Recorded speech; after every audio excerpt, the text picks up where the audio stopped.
Hi everybody. Yeah, yesterday I received a follow-up question of my last video where I spoke about spiritual path and the world, how to see the world at these times when it's difficult in the world, maybe difficult feelings and fear coming up for many with the coronavirus and all of this going on. And the question came from my friend in South Africa this time, not South America, another one in South Africa. And she was asking me to follow up on the idea of, or the seeming reality of your past was made in anger. This is another idea described in A Course in Miracles, and a very clarifying idea and a very helpful idea. Because like all ideas in A Course in Miracles, this one also is designed to bring us to the peace of the present. All ideas in A Course in Miracles have one purpose, and that is to bring us or open us up to peace of mind now. It's not a bunch of philosophical ideas for us to learn more metaphysics or something. It is always to bring an experience. So this one also. And it's a cool one. I love talking about this idea. And I felt guided to read a short passage for you. It's from Finding the Present. To perceive truly is to be aware of all reality through the awareness of your own. To perceive truly is to be aware of all reality through the awareness of your own. So through the awareness of our own reality,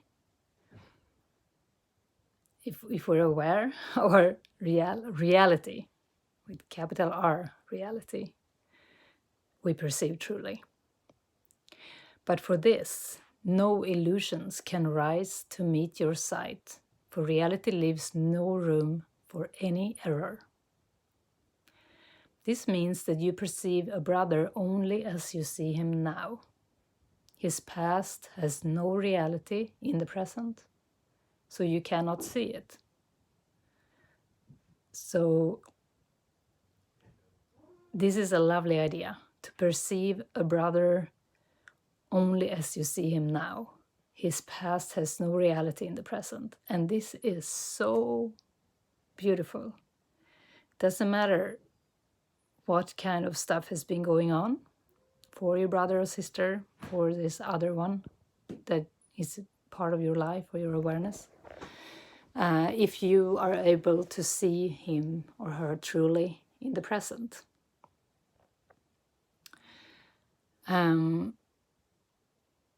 So his past has no reality in the present, so you cannot see it. Your past reactions to him are also not there. And if it is to them that you react, you see but an image of him that you made and cherish instead of him. So if you bring a memory of your brother or sister into the present and interpret him or her based on his or her present or his or her past being that you have seen in the past, then you react to an image that you cherish instead of him or her. So this is a core idea that we can really work with. So what we want to do is to be so vigilant in our minds. So even if this person has been a hopeless case or someone who used to be in a certain way, or we have seen it many times, our task is to not bring that image of this other one into the present. And this is how we heal our own mind and them. Because if we see them truly, we invite them to see themselves truly as well, and to see the world from the eyes of peace instead of the eyes of the past. So to continue, in your questioning of illusions, ask yourself if it is really sane to perceive what was in the past as now. So we should ask ourselves if it is sane to perceive what was in the past as now. And the answer is, of course, no. That would not be sane, because what is past is gone. That is kind of the definition of past. It's over. So if you remember the past as you look upon your brother, you will be unable to perceive the reality that is now. I feel this is so beautiful, and this is just an invitation to an experience of reality. And this is not like mental brain gymnastics that we do. This needs to become an experience, and we need help for it. We need a power beyond ourselves.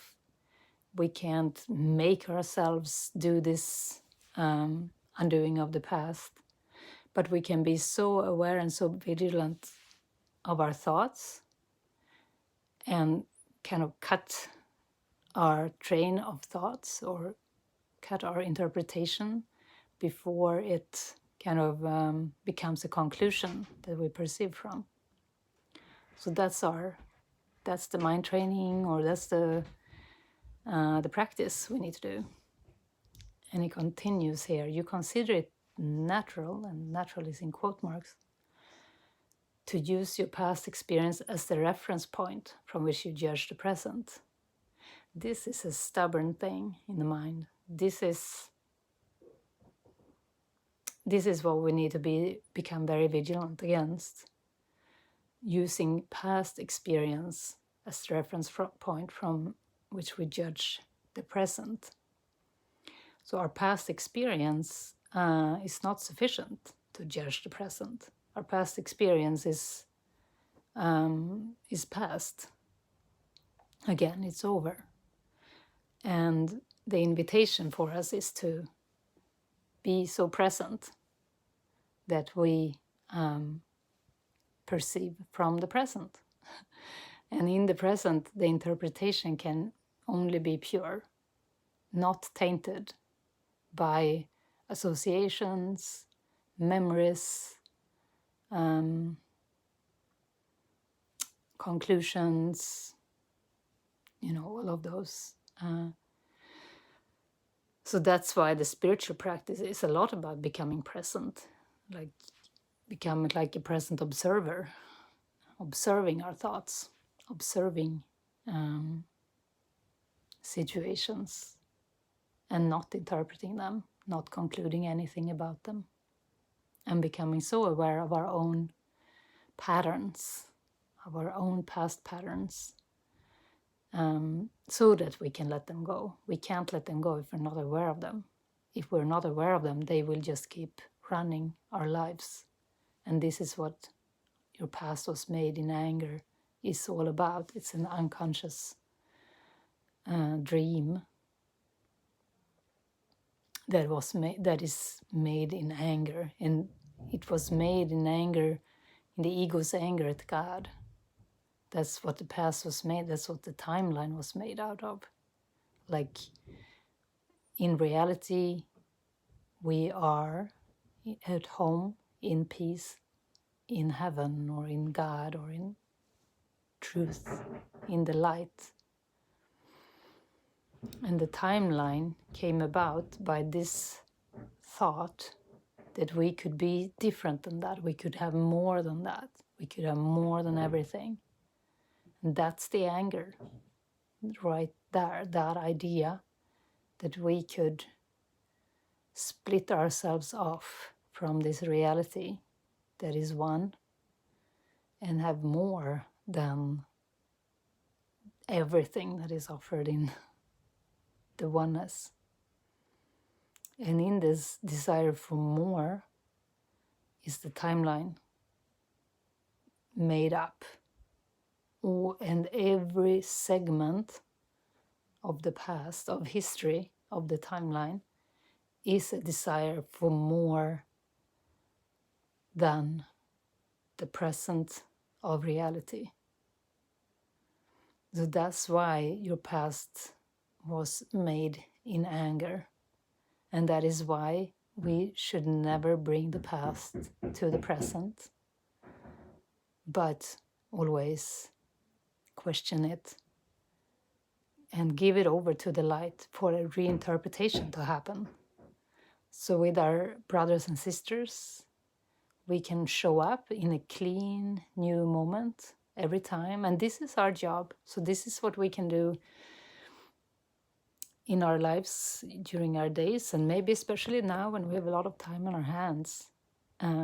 We can sit with our feelings and we can give ourselves this space to take a deeper look at what's going on in us before we approach others. Even if we live in the same house, or maybe especially if we do, take a moment and look within and make a prayer. Let me see with present eyes, not with the anger and the interpretation. If we have that there in our awareness, I'd recommend to go within and release it first. And we all can give ourselves the space. It's not egoic or anything. It's very truly helpful to take the time to do this inner work. In fact, it's the best use of time we could ever do. So yeah, I could read a little more. You consider it natural to use your past experience as the reference point from which you judge the present. Yet this is unnatural because it is delusional. When you have learned to look on everyone with no reference at all to the past, either his or yours, as you perceived it, you will be able to learn from what you see now. So this is also very lovely because we don't really know what reality is. So we will be able to learn something from the present moment. We will be able to learn from an experience of who we are, of the light. And of course, this is not a light from the sun or from a lamp. The light of the truth is an experience of presence, of spirit, of an abstract reality that is not describable with words. It's so full of love.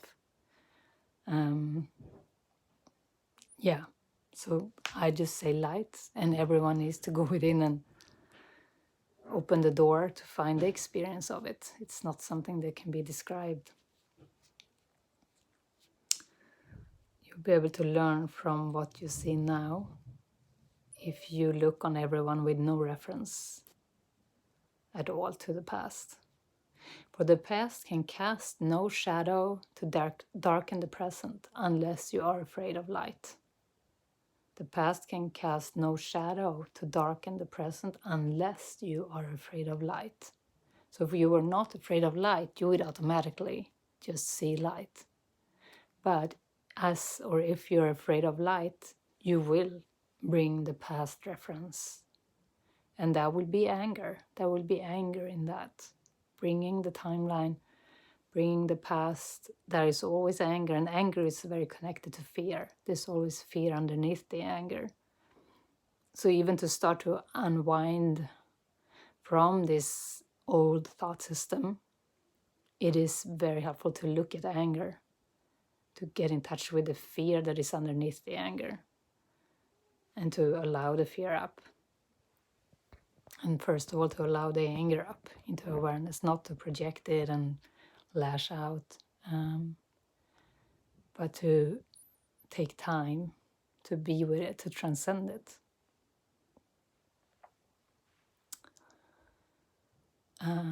So the past can cast no shadow to darken the present unless you're afraid of light, and only if you are would you choose to bring darkness with you, and by holding it in your mind see it as a dark cloud that shrouds your brothers and conceals their reality from your sight. So that is just describing that. And yeah, so if we bring that darkness with us, we will see it as if it is outside of us, and we will perceive our brother's past, and we will have attack and defense and reactions and all of that. So it's kind of easy when you start to understand the metaphysics underneath this, and the practice we need to do, and the joy of doing this practice, and the gifts it brings. It brings beautiful gifts of love, of connection, of presence, of an experience of spirit, of our true identity. So to do the inner work is best thing ever to do. Yeah, so thanks for listening, and sending lots and lots of love and lots of thanks to Catherine for passing this question to me about the past, that it was made in anger. And write to me. My name is Jenny Donner, and my website is jennydonner.net. My email address is spiritlightmystic@gmail.com. This is also my donation email for PayPal, if anybody is inspired to send a donation. I have devoted my life to sharing and extending what the Spirit wants to share through me. I don't have a normal job or anything like that. I am free to share and extend and travel and meet anyone I'm meant to meet. So stay in contact. I'm currently in Ireland. So yeah, I hope to hear from you. Lots of love, blessings, and bye for now.